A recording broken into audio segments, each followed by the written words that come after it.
Hey, welcome everybody back to the Fighting's Final here on the It's a Wrap Sports Network with your boy Matty B on the call, and I'm here to report the winning streak has ended 4-2 tonight. Phillies go down to the Washington Nationals.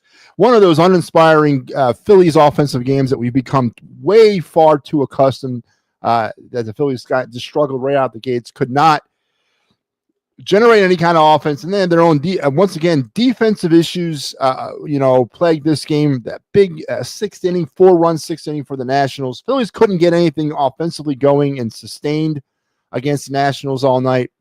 And then they had that 4-run sixth kind of sprung open by the Bryce Harper error. And then you got Marchand. Listen, I don't hate Marchand. I think he's a good catcher, but what are you doing throwing down to second with runners on first and third, right? Runners on first and third and 2 outs. What the hell why are you throwing the ball down to second base? You know what's going to happen. It's a little league play. I've seen it a billion times. And why are you why isn't there a play on, maybe throw it right back to the pitcher to try to catch the guy on third napping? And then Turner flubs I think there was a play on because the throw was short, but Turner can't come up with it. They get another run there, and Phillies offensively are asleep tonight as they lose 4-2, snapping their 4-game winning streak. And those of you that are watching Attacking Third, I know the Attacking Third is happening at the same time. I typically don't like coming on against other shows on my own network, but I got something I got to do, so I had to get this thing out of the way. So please put the dual screens on your computer, get me going and the Attacking Third all at the same time, as we both have quality programming here on the network tonight. But I'm here to talk about a 4-2 Phillies loss, breaking the 4 friggin' game losing streak.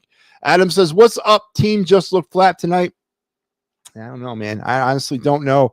Maybe it's because, once again, the Phillies decided to go with a different starting lineup. So far now, through 31 games, the Phillies have only gone back to the same lineup 6 times. 6 times through 31 games, the Phillies have gone with the same lineup. I'm going to keep track of that all season long because I think I'm going to be cringing at the final results of that number. So I don't know, Adam. Do they look flat? Did they look flat, or did they look like the Phillies? And is that becoming more of a common thing to talk about when it comes to this baseball team? Yeah, you could say they were flat because they were, but it looks very familiar to me as they once again could not get anything offensively going on this game. And yeah, I am now 9-3 on the final. That's unfortunately I got to bear the brunt of this loss. It's my own personal goddamn collection, but that's all right. I'll get through it. I'll get by. Was hoping to get that magical 10th win on the year. Thank you, Star Wars, for reminding me also that I'm 9-3. I appreciate it. Was hoping to get that magical 10th win of the year tonight, but that I'll have to wait for another time.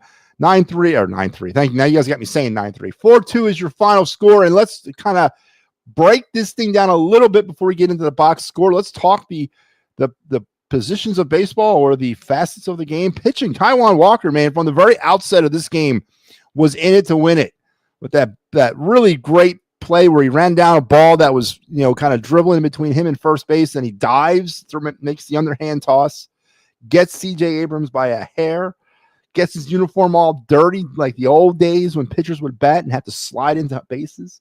Wow, it got me all happy and excited right off the bat for this game. I thought it was going to be one of those games, one of the games the Phillies put away a lesser opponent, but unfortunately that was pretty much the highlight, I guess, of the Phillies' night on the first play of the game. But Taijuan Walker, as a pitcher, continues to surprise a lot of people, to include me. On the night, 5.5, 4 hits, 4 runs, 1 earned run. So he only gets charged with 1 earned based off of that Harper error. He walked 3, which is not good, and he struck out 2, 85 pitches through 5 innings, which is not good. But based on what we've seen of Taijuan Walker in 22 or 24, I would say, I guess, you gotta be fair. 23 actually started the season up pretty good. But based on what we've seen of Taijuan Walker since 2024, you got to be pretty happy about the return so far. He's been a pleasant surprise, something nobody was really counting on to sort of stabilize the pitching rotation dealing with Ranger Suarez's injury. And you got to keep running that hand, man. He's earning himself at the very bare minimum, he's earning himself another opportunity to go back out there in 5 days from now and get the rock. He does get the loss in this game. He's now 1-3 on the season. But do you really blame him for this? Is this a Taijuan Walker loss? I don't think it is. I mean, you got to look at the offense. You got to look at the defense. And, you might have to look at the bullpen, too. Bullpen was okay. I mean, they kind of – it's hard for me to sit here and blame any of the pitching for what happened in that fourth inning with those extra runs given up after the Harper error, because you can't give extra outs to anybody, especially you can't give them to a major league team.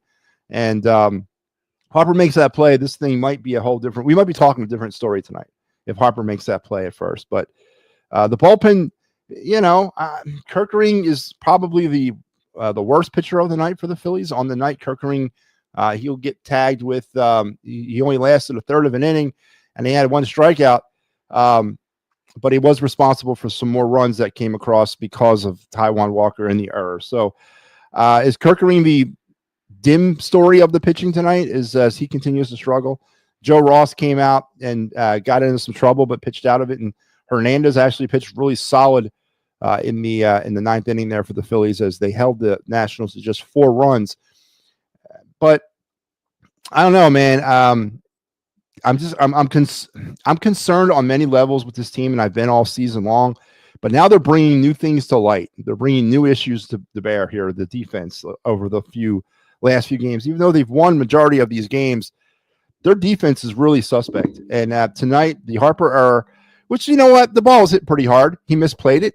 First error of the season. You can't really be too upset with that. But then that whole sequence between Marchand, Turner, and allowing that runner on third base to score, and he gets credit with a stolen base, right? So the Nationals get credit with a steal of home plate because of a botched attempt to try to break up a potential steal at home plate. Typically in that type of situation, you just throw the ball back really hard to the pitcher.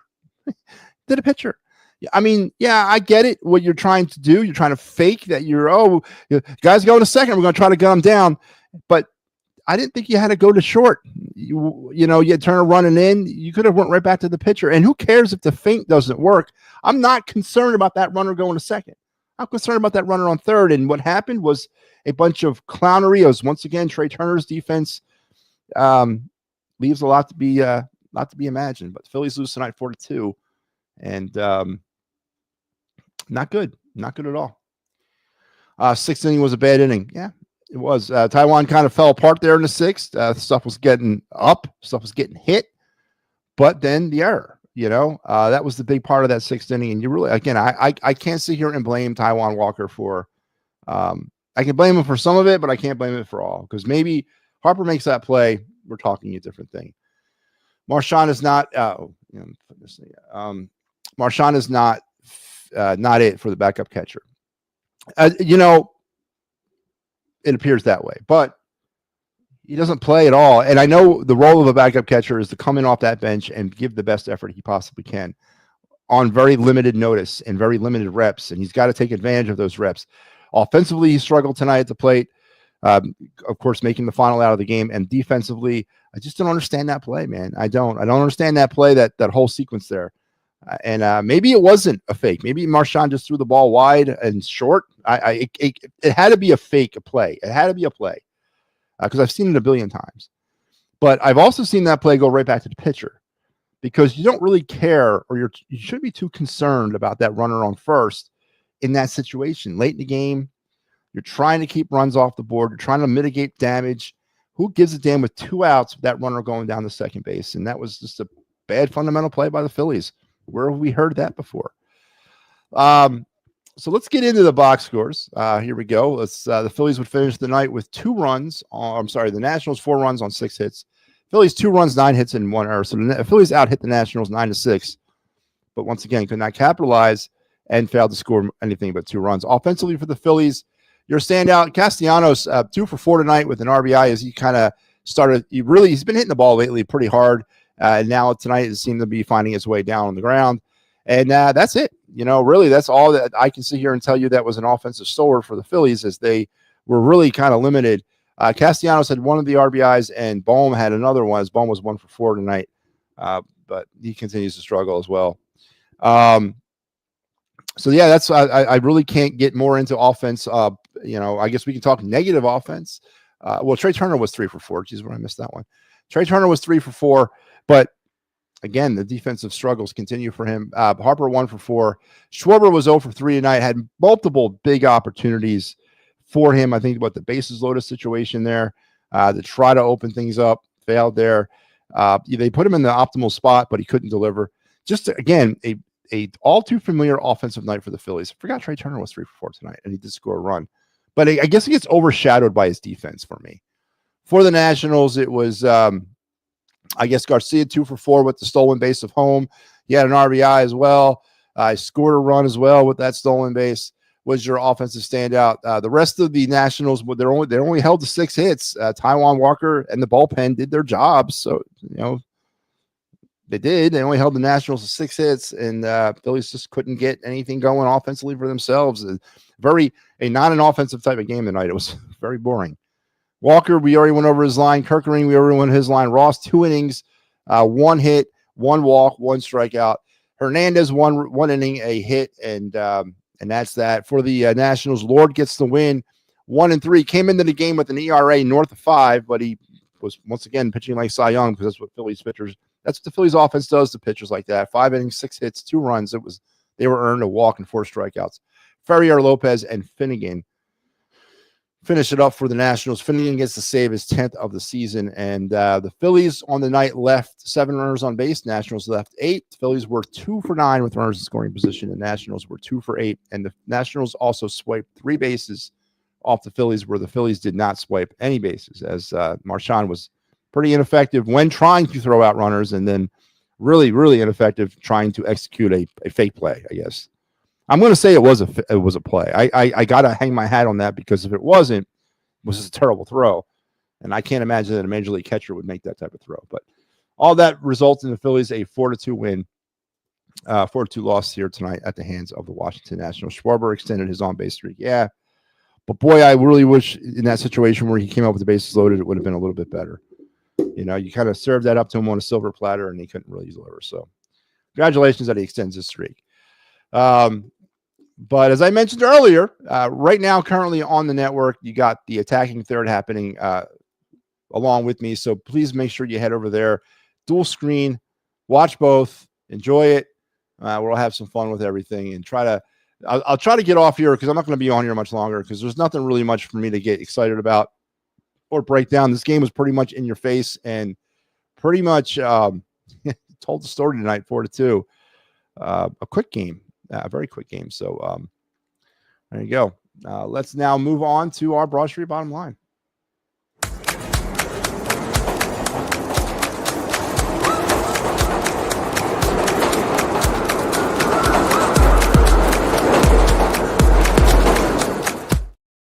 Yeah, the Broad Street Bottom Line for me, Bryce Harper, man. And not Bryce Harper. Let's call it let's blanket it by the Phillies defense. They continue to bite themselves on the butt. They continue to be their own worst enemies. Harper gets charged with the error tonight, and then the Marchand play there late in the game cost the Phillies a run. Defense wins you championships in football, and it wins you championships in baseball. It's no different. And the Phillies defense is lacking, and it comes up short at the worst possible times in every single game, it seems. And they tonight, to try to stop the bleeding in that 6th inning, they could not, and they caused more problems, and they got the score out ahead of them, and they could not battle back, even though given chances after chances in the later part of this game. They still could not find offensive rhythm. But defense has got, when your team is playing like that, when your team is struggling to get people around the bases or in the scoring position or home or score runs, your defense has got to be locked down, because you got to try to give yourself every maximum opportunity to win. And still, 4-2 was not an insurmountable amount of runs to kind of get. They only needed 2 runs to try to tie this game, but they couldn't get it. That was too much for the offense tonight. And the defense has got to do better by preventing cheap runs. And at the major league level, the way they scored those runs, those latter runs in that inning on the Harper era and on the Marchand play, are cheap runs in my estimation, because Harper gets paid $130 bazillion to do this job, and he's got to do better. And he's got to play better. Yeah, I'm sorry. He's got to play better, and so does Marchand. So my Broad Street Bottom Line is defense wins championships in football, and it does in baseball as well. And that's why the Phillies tonight in my opinion, fell short of trying to get on the board. Oh my God, early show tonight. Yes. Well, I mean, the Fighting's final. This is the Fighting's final, Barbara, not the final word. I'm not doing that tonight. I'm doing postgame. But again, I normally would not come on at the same time that another show is airing, and the Attacking Third is airing. But I got something I got to do, so I had to come on and get the final out of the way, and pretty much turn the page on this game as fast as possible, because I don't want to dwell anymore on this game. I don't want to dwell on anymore on the Phillies' offensive inconsistencies and their defense. So, but yeah, I'm glad you caught me. The Phillies don't need a starting pitcher right now. They need an arm in the bullpen. Giglio would prefer to see Ranger in the bullpen when he returns. I think, and I mentioned this, Star Wars. I think I mentioned it earlier in the week or last week that until Taijuan Walker proves otherwise, I think that's the best idea. You got to try to kill two birds with one stone here. Your rotations, the rotation's not the problem. They are pitching as advertised. It is the bullpen, and you need many reinforcements as you can get into that bullpen. And I think it's time to start looking at wholesale changes on some pitchers too. But you got to try to reinforce that bullpen, and you got to try to put somebody in there. You put Suarez in there, you DFA Ruiz, and then if once Taijuan Walker falters and you got to move Suarez over to the rotation, you call up somebody from the minors. I think that's an easy fix for the Phillies. And I think it's a doable fix. And I support that, because you don't know what kind of Ranger Suarez you're going to get. I believe, though, he's starting Sunday, or he's starting this weekend at some point. I believe he is. But you got to find an answer here. You got to stop the bleeding in the bullpen. And Orion Kirkering might be the casualty out there. He might be in need of a little bit of a reset down at AAA. Maybe we were all wrong. I was wrong, and everyone else that was on the Orion Kirkering train and thought that he could be the closer of this team of the future. But I don't want to get into the bullpen with no role stuff, but it's just not working out for him right now.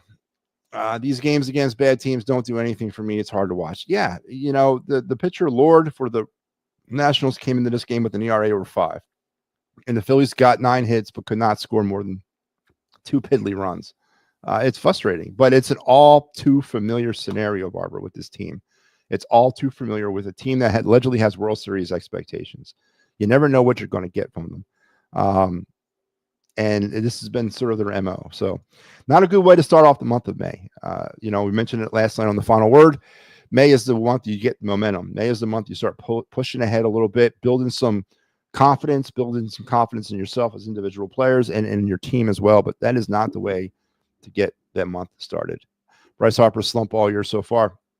Yeah, and it's funny, Barbara, because as the days go by and he continues to come up small in big moments, and then the error tonight. How much longer do the Phillies, the group of Phillies fans out there that are holding back the dam of criticism that should be directed at him? How much longer before that dam springs a leak, and then it all comes down? Because Bryce Harper is not above. He's not above the criticism of this team. And honestly, and I've said this before, since 2022, I'll give you 19, I'll give you 20, I'll give you 21, I'll give you 22. I'll give you those years. But since 22, 23, 24, and this year, has Bryce Harper been as advertised? Has Bryce Harper been paying back on his investment that the Phillies and the Phillies fans made on him? Has he been a square dealer in all this? Because I have not seen the Bryce Harper that we paid for back in 19 since friggin' NLCS in 2022. I haven't seen that Bryce Harper. He's been gone. He consistently comes up small in big moments. He's not clutch. And yet he's completely immune from criticism from the Phillies faithful. But I believe that dam is starting to, the pressure is starting to build up. And I don't know how much longer the Phillies fans that are out there that have undying loyalty and support for Bryce Harper can hold that thing back. And it's rightfully so. He has not been as advertised, in my opinion, since the NLCS in 2022. And I don't know what this version of Bryce Harper we've had since then is, and it's not the version that I think any of us signed up for. So at what point does the criticism get directed, and rightfully so, at Bryce friggin' Harper? Ever since he started asking for more money, he's done less and less. maybe he had maybe he's got some inside knowledge, Barbara. Maybe he's trying to get one last payday because he knows he's slipping off a cliff. I don't know, but it's not been as advertised, and I agree with you there. Phillies 4-2 losers tonight. 4-game winning streak in the books. Next up are them pesky Diamondbacks. They'll come in on Friday, start a 3-game set at the bank. It is City Connect time, and that also means it's Big Al time. Big Al, our Friday night guy, is going to be carrying you in on the start the series. Pat Bernard is going to be there Saturday, and I'll wrap you up on Sunday, as we will also do our Down on the Phillies farm segment. So I hate being the Sunday guy, man. I want to chill out on Sundays, guys. But I got you for Sunday. No, I'm just kidding. I enjoy it. I enjoy the Down on the Phillies farm. It's fun. So that's our schedule for this weekend of the Titans final, and all the programming here on the It's a Wrap Sports Network is also going to be going off as regularly scheduled, except for this program here. The Final Word with Matty B is not going to be seen tonight, as we are on our we stopped a day short because I had the post game tonight. So, but I'll be back Sunday night with the Final Word, and every Sunday through Thursday, barring post game obligations with the Final Word. And right now, I mentioned, I think they're still going on. The Attacking Third is happening right now. So if you have dual screens, go ahead and put both of them up there. Don't click off of me, but make sure you get dual screen next time. And on Sunday, the Big Mahaf, man, the big time wait is over. The PNM and the AM program returns to the airwaves and is going to be seen exclusively here on It's a Wrap.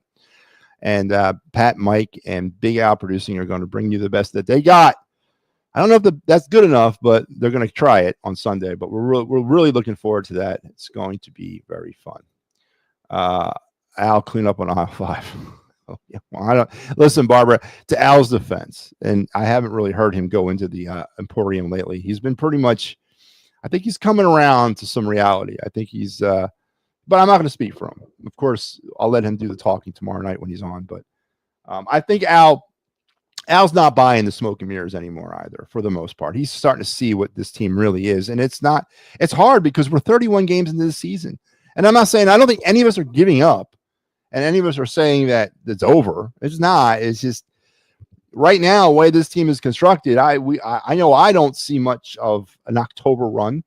I don't see much of an October destiny for us. We're an 80 to 90 win team, regular season wise, but I don't see them going head to head with any of the powerhouses in the National League or the American League with this team, the way it's currently built, the way it's currently run, and the way it's currently led.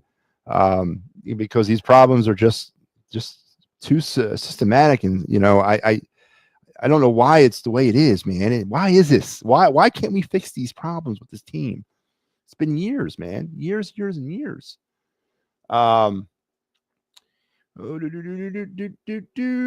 Change the name of your show to Late Night with Matty. Maybe no, man.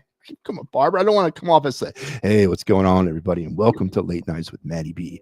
I will be. No, I don't want to get into that creepiness, man. No, I want to stay away from that. And I don't want people to misunderstand the show and come on expecting something else, and I'm not prepared to give that.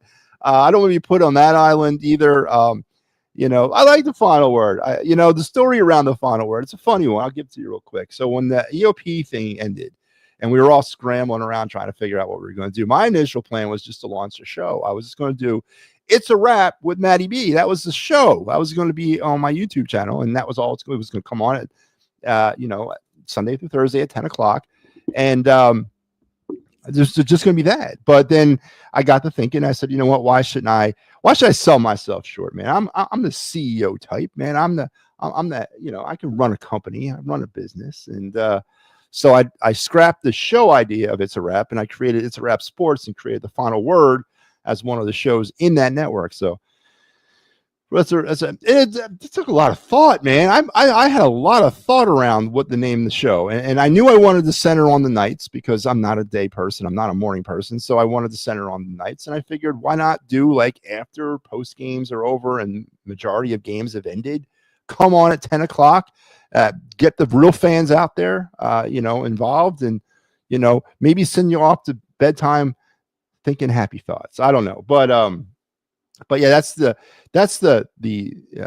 origin story of the final word. And but late nights with Matty B, again, I think that would give out too many confusing signals, and I don't want to be caught in the middle of that. Joel, what's going on, man? Terrible loss indeed. Terrible loss. Ricky Deal says the Phillies lost the game. They did, man. Al knows baseball. He just loves the Phillies a lot. He does, but you can't fault him for loving the Phillies a lot, Barbara. We gotta again. This network is not. I don't want people. And Al's definitely not me, but having contradicting opinions and contradicting thoughts and takes. That's what makes these things great. I don't want. Can you imagine a network full of me? God, I wouldn't be able to live with myself. I mean. We would be the most visceral, hated network on the internet right now if we were just a bunch of me's. So I like Al's takes. Al kind of, he dips his toes into Homerland, but then he comes right back out. He doesn't like live there. He doesn't get in there and get into the muck and get all grindy and stuff like that. But he goes in and out. I mean, that's his thing, and I can't. I'm not going to knock him for that. He's misled a few times, but his own takes are his own. I'll give you that. Oh my God. Can anybody translate that? I never took Spanish. I assume that's Spanish. Crazy with Tom Glavine getting drafted by the LA Kings and Braves in the same year. Yeah, I mean, that was a very common thing back in the day. Bo Jackson, obviously, Deion Sanders was drafted by two different teams in two different sports. And Chipper Jones was drafted by two different teams in two different sports. Most of these guys were multiple sports athletes and very good at multiple sports. So, but yeah, Tom Glavine doesn't scream hockey player, right? I mean, at some point he had to decide not to play hockey. But the fact that he went that long to where he got drafted by an NHL team and still got drafted and had a Hall of Fame baseball career, or I don't know if he's a Hall of Famer, but should be, tells you the level of athlete he was and tells you how gifted the guy was. Barbara took Latin. Good God, Barbara. Oof. That's a tough one. All right, Phillies lose 4-2. We're getting more into the final word territory here. Phillies lose 4-2, and then next up tomorrow night at Citizen Bank Park, the Phillies will welcome in the Red Hot. They're very good. They're a very good Arizona Diamondback team. They're very good. Corbin Carroll had a down year last year. Obviously, I think he's a budding star in this league, and I'm sure he'll be back in his full form. The Phillies cannot sleep on the Arizona Diamondbacks. This is a key series for the Phillies. It really is. They can't afford to go off into an 0-4 start of the month of May. They got to come out and they got to show up against the Diamondbacks. And tomorrow, Merrill Kelly will be opposed by Jesus Luzardo in the City Connects. So that's one strike against the Phillies. But we're undefeated so far in the City Connects, 2-0. But that'll be at 6:45 tomorrow at the bank. Your pitching matchups for the weekend tentatively, as again, I'm not sure if Rob has gone that deep into this, but on Saturday it'll be Brandon Pilati versus Aaron Nola, and on Sunday it'll be Eduardo Rodriguez against Ranger Suarez. So Ranger will get the start on Sunday for the Phillies. So if he's going to the bullpen, it ain't going to be on this rotation or this turn through the rotation. So there's your pitching matchups for the weekend. Now it's 2 back to the Pistons. What? Now it's 2 back to the Pistons. What the heck are we talking about? D-backs pitch Burns and Gallen in the Mets series, so we'll at least see the lesser pitchers. Yeah, but they're lesser pitchers. Merrill Kelly's a good pitcher. He's a very good pitcher. I mean, so we're going to see the 3, 4, and 5, right? And they in turn are going to get our 2, 3, and 4, or 2, 3, and a debut of Ranger Suarez. So it should be an interesting. It does favor the Phillies. Who pitches tomorrow for the Phillies? As I just said, it was Luzardo. Luzardo's going tomorrow against Merrill Kelly for the Diamondbacks. All right, let's now head back and let's go round the bases here on your Thursday night around Major League Baseball.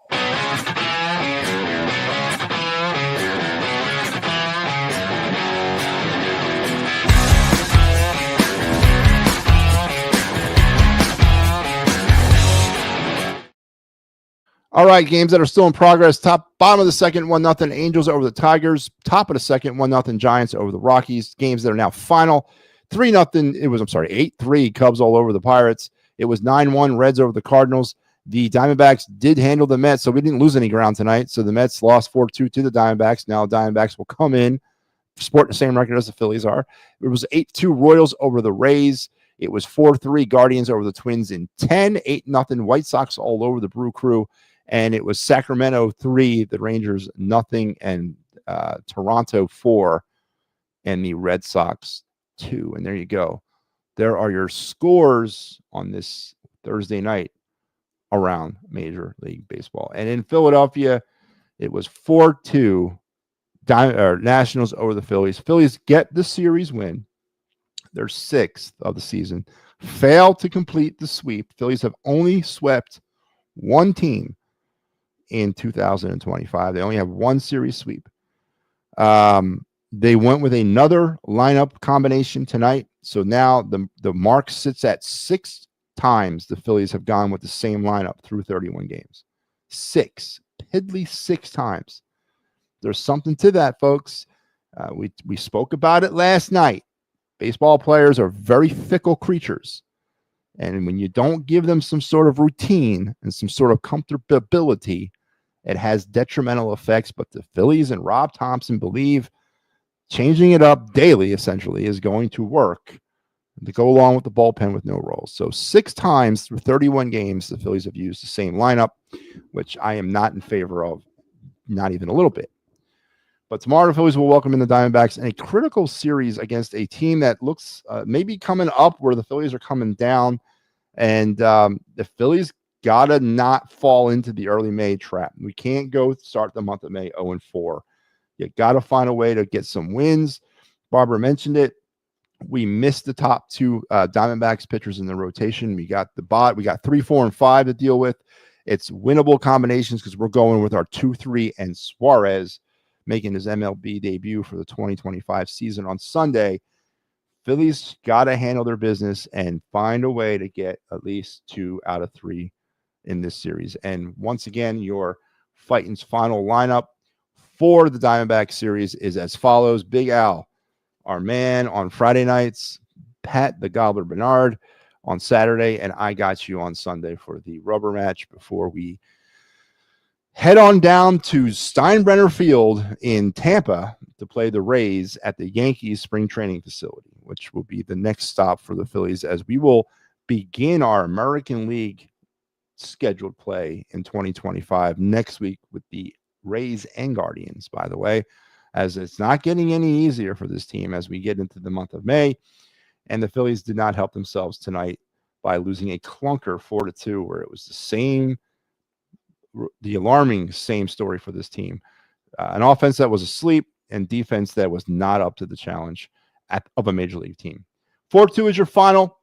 I'm going to wrap it up. I will talk to you again. I guess we'll see each other on Sunday when I'm back here for the Fighting's final, Sunday afternoon around 5, I guess. And then Sunday night, I'll be back for the Clear the Ice, Jesus Christ, final word. So until we talk again, you guys have a great rest of your night and a fabulous Friday and weekend. And we will talk as soon as we possibly humanly can next time on Sunday. Night, Barbara. I wish you the same. I'll see you guys later.